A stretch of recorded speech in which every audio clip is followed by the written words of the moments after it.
रत्नागिरी आरटीओच्या विरोधात जिया अहमद मुल्ला यांची पत्रकार परिषद। रत्नागिरीचे आरटीओ म्हणजेच उपप्रादेशिक परिवहन अधिकारी विनोद चव्हाण यांनी आरजीएन एंटरप्राइजेसने बसवलेल्या वेग नियंत्रणावरती आक्षेप घेतल्याने रत्नागिरीच्या या अधिकाऱ्यांच्या विरोधात एंटरप्राइजेसचे जिया अहमद अब्दुल रजाक मुल्ला यांनी पत्रकार परिषद घेत अनेक प्रश्न उपस्थित केले। रत्नागिरी आरटीओ जिल्ह्यासह राज्यात 1 नंबरला आहे, मात्र या ठिकाणी असणारे उपप्रादेशिक परिवहन अधिकारी विनोद चव्हाण यांनी कायद्यावर बोट ठेवत केजीएन एंटरप्राइजेसचे असणारे जिया अहमद अब्दुल रजाक मुल्ला यांनी परिवहन संवर्गातील वाहनांना वेग नियंत्रक बसवताना शासनाच्या आदेशाचं पालन केलं नाही असा ठपका ठेवत त्यांच्यावर 7 दिवसांसाठी निलंबनाची कारवाई केली। याबाबतची तक्रार आपुलकी या संस्थेच्या वतीनं सौरभ मलुष्टे यांनी केली होती। त्यावर या एंटरप्राइजेसचे जिया अहमद मुल्ला यांनी आरटीओ सुनील चव्हाण यांच्यावर शरसंधान साधलं। आपण पाहणार आहोत या पत्रकार परिषदेत मुल्ला नेमकं काय म्हणाले ते त्यांच्या शब्दात। मला आणखी काय द्यायची गरज त्यावेळी वाटली नाही, पण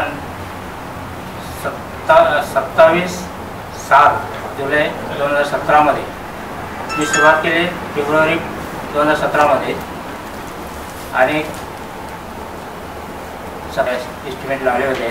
त्यांच्याकडे पत्र गेलं की त्याच्यात असा उल्लेख होता की अमुक स्पीड गव्हर्नर फिटिंग केल्यामुळे त्याच्यावर पेपर अपुरे आहेत, जे पेपर अपुरे आहेत त्याच्यामुळे तुमचं फिटनेस सर्टिफिकेट कॅन्सल केलं आहे, रद्द केलं आहे आणि ते तुम्ही त्वरित आणून ऑफिसमध्ये जमा करावं। फेब्रुवारी मार्च महिन्याचा जो अंतर आहे तो जवळ 4 महिन्याचं अंतर आहे। त्या 4 महिन्यानंतर यांना जाग आली आणि ते पत्रव्यवहार करू लागले। 29 जुलैमध्ये जो पत्र केलं त्याच्यामध्ये हा उल्लेख सर्व गाडीवाल्यांना। त्याच्यानंतर मला जो आला पत्र तो 31/7/2017 मध्ये, म्हणजे 2 दिवसानंतर। त्या 2 दिवसानंतर पत्र आला, त्याच्यामध्ये उल्लेख असा होता की अमुक गाडीमध्ये तुम्ही पेपर न जोडल्यामुळे तिथं मला फक्त एकच गाडी दाखवली आणि फेब्रुवारी मार्च महिन्यामध्ये ज्या गाड्या मी फिटिंग केल्या होत्या त्या सर्व गाड्यांना यांनी पत्र पाठवलं होतं आणि मला जी दाखवली फक्त एकच गाडी। ज्यावेळी मला एक पत्र आलं त्या पत्रामध्ये असं उल्लेख होता की तुम्ही अमुक गाडीमध्ये with sir me paper wise तुम्हाला सगळं दिलेलं आहे तुमच्यासमोर, त्याच्यावर सगळं नोट आहे त्याच्यामध्ये त्यांचं म्हणण्याप्रमाणे ते काय म्हणतात की ह्या गाडीला तुम्ही पेपर कमी दिल्यामुळे तुमचं व्यवसाय प्रमाणपत्र रद्द का करू नये असा विचार त्याच्यावर मांडलेला आहे। आणि त्यालाच लागून एक स्टॅपलर मारलेला एक मला पत्र जोडलेलं मिळाला। त्याच्यात तारीख होते 1/8/2017, म्हणजे 31 जुलै 2017 आणि 1 ऑगस्ट 2017 याच्यात अंतर किती राहिला? फक्त 1 रात्र। या 1 रात्रीमध्ये मी काय करू शकतोय? काही करू शकत नाही। तरी सुद्धा तो पत्र आल्यानंतर शेवटी आपण कुठेतरी समजून घेतोय, आपल्याला व्यवसाय करायचा असते, तर त्यावेळी आपल्याला समजून आलं की हा व्यवहार कुठंतरी माझं चुकलं असेल कदाचित, हे समजून पण मी घेत होतो, पण असं काही माझं चुकलेलं नव्हतं। कारण का जे पेपर येतात त्याच्यावर ती गाडी पासिंग होते, त्यांना फिटनेस सर्टिफिकेट दिलं जातं, मग माझी चूक कुठं आली?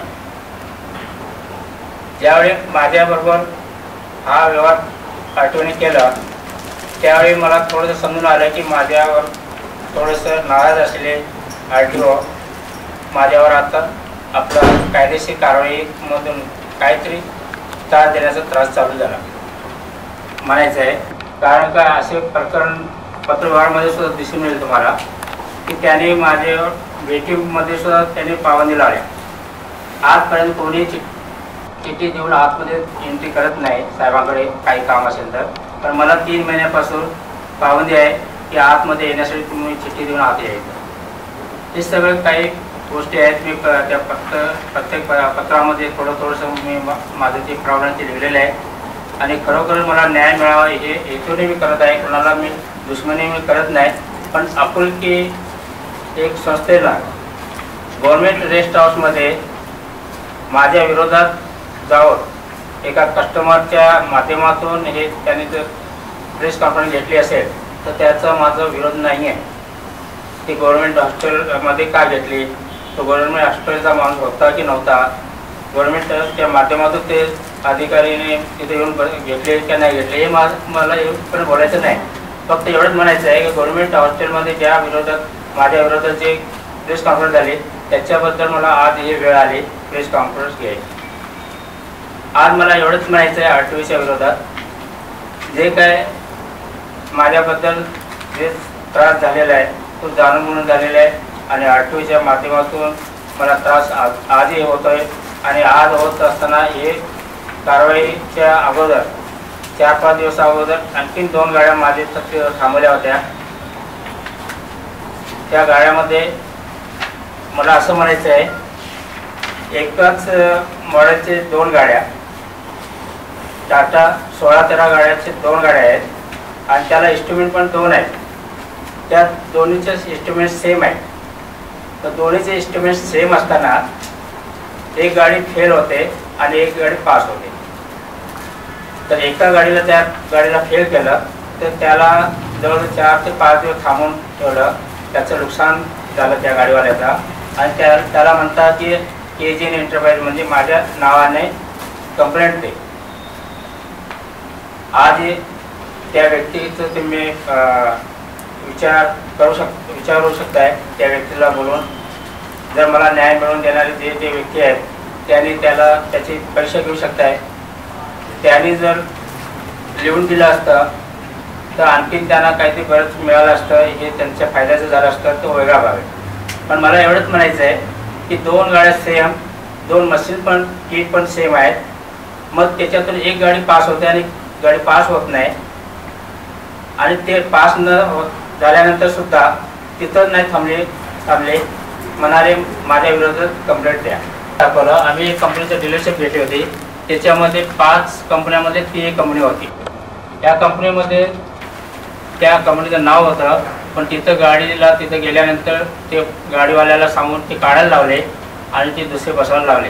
आणि गाडीवाल्याचा आम्हाला जेव्हा फोन आला तर आम्ही स्वतः जाऊन तिथं विचारलं साहेब काय प्रॉब्लेम आहे. तर ते म्हणाले 3M नसल्यामुळे आम्ही ते काढायला लावलं. त्यांना पत्र दाखवलं. त्या पत्रामध्ये कोणाचं पत्र आहे मी घरी तयार केलं का मक्तेदार आहे का तुमच्याकडे? तुम्ही सरकारी अधिकारी आहे.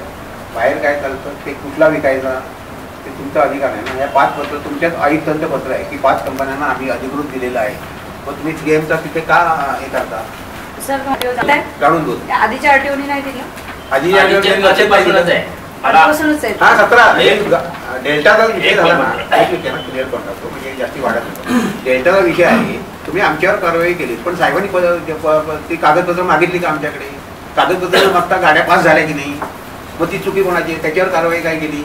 मला एवढंच म्हणायचं सर. सांगा विषय सोपा एवढंच. ज्या गाड्याने मी पेपर कमी दिले तर गाडी पास करणारी कोण व्यक्ती होती? माझ्यासारखं मागायला पाहिजे ना त्यांनी. तर इथं फक्त मला न्याय पाहिजे. रिक्वेस्ट आहे माझं निवारण. मी एक घड्याळ रिपेअर करणारा व्यक्ती आहे. दुकान बंद आहे, माझं बंद केलेलं आहे. इतर लोकांना घड्याळचं काम शिकवलं होतं ते त्यांचे दुकान चालू आहे. मी एक चांगल्या प्रकारे एक सामाजिक मध्ये राहून सगळ्या मिसळून राहणारा व्यक्ती असून मला आरटीओमध्ये त्रास होतो. आरटीओ कार्यालय जर कायद्यावर बोट ठेवून चालत असेल तर प्रथम त्यांनी एक खिडकी योजना राबवावी. तसेच जे एजंट म्हणून वारंवार येतात त्यांचे CCTV फुटेज काढून त्यांच्यावर फौजदारी कारवाई केली जावी अशी मागणी जनतेतून जोर धरू लागली आहे.